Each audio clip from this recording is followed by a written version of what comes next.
Hello, my fellow YouTubers, and welcome to Random Thoughts from me, Ted Bear.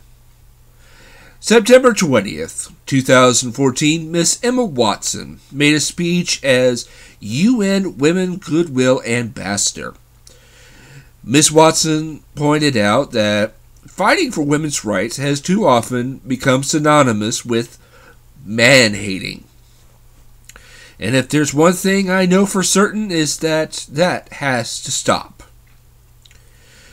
Now, if there's anything that I know for certain is that Miss Watson is right. 50 points to Gryffindor! Okay, first and only Harry Potter joke I'm doing, but it was the elephant in the room. Couldn't ignore it. But Miss Watson's idea of making the connection between feminism and man-hating stop is not a real simple task. But when you look deeper into the why this is, maybe we can see more clearly how to correct the situation. One of the key factors in this problem is blankets. Blanket statements, to be more exact. Blanket statement is simply a generalization that covers an entire group, just like a blanket. See? Now, all people from this place have trait A. All people of this religion have trait B. All people of this gender, see what I did there? Huh? Blanket statements generally are also things that everybody knows, which is a flawed concept to begin with because I'm part of everyone, aren't I? And shouldn't I already know? And if I already know, would I actually be asking about something I already knew? That we all do? Excuse me. Public transportation brings an undesirable element into an area. But Dad, I ride public transportation.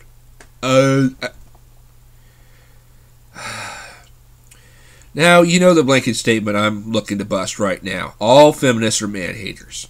That is the blanket statement.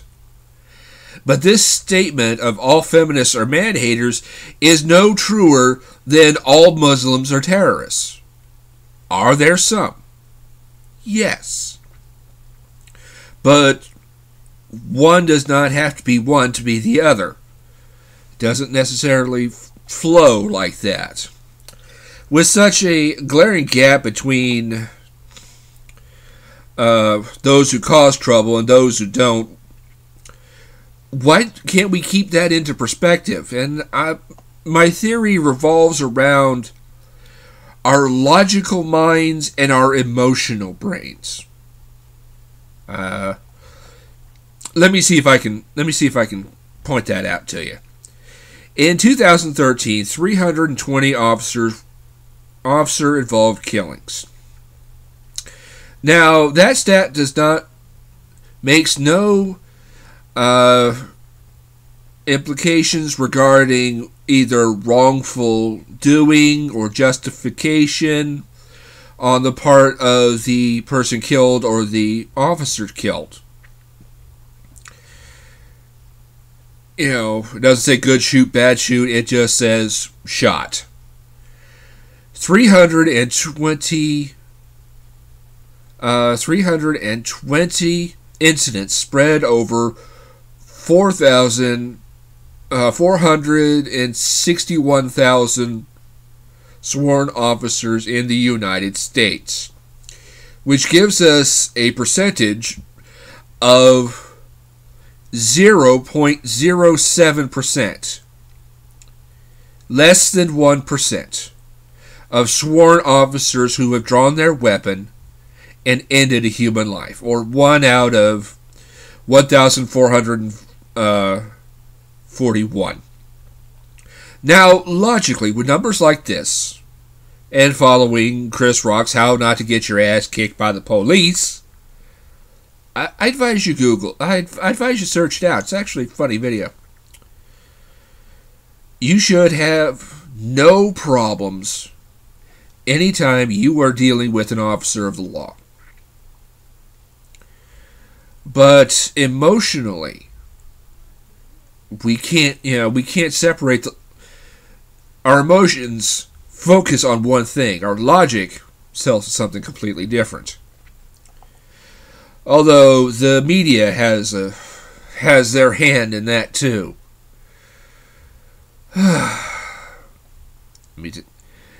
It doesn't help that when the news gets something in its clause that is destined to piss somebody off, it gets plastered all over the news media, all over the internet, and it's hard not to see one killing as like 3 or 4.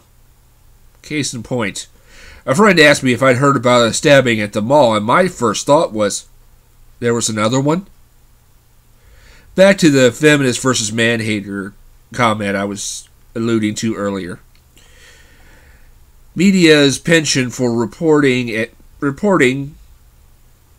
and promoting conflict is there too. Okay, maybe that's not nice, but it's what I feel. Besides, what is more compelling TV? A peaceful demonstration about civil rights, or angry protesters outside a frat house with signs calling for a castration of a lacrosse team? Which is going to get more airtime? A candlelit vigil for an officer-involved shooting, or the victim's father screaming, "Let's burn this frickin' thing down"? Now, there's no doubt that there are man-haters, profiteers, and people looking to further their own agenda by any means, no matter the cost. The National Guard was mobilized days before the verdict in Ferguson. Some were betting on anger and hate. Now, this could be simply remembering the LA riots after the Rodney King verdict. This could be the point where I start talking about Scarpesian, because there's another round of people talking about her.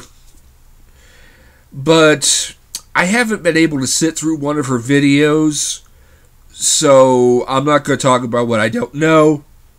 And plus, it's not my point. The point is I'm trying to make is that blanket statements we keep throwing out there cover more than we want. It covers the good, the bad, and the ugly until we can't tell which is which. But this is just a random thought from me, Ted Bear. I hope I made some sense, and as always, I just hope I helped.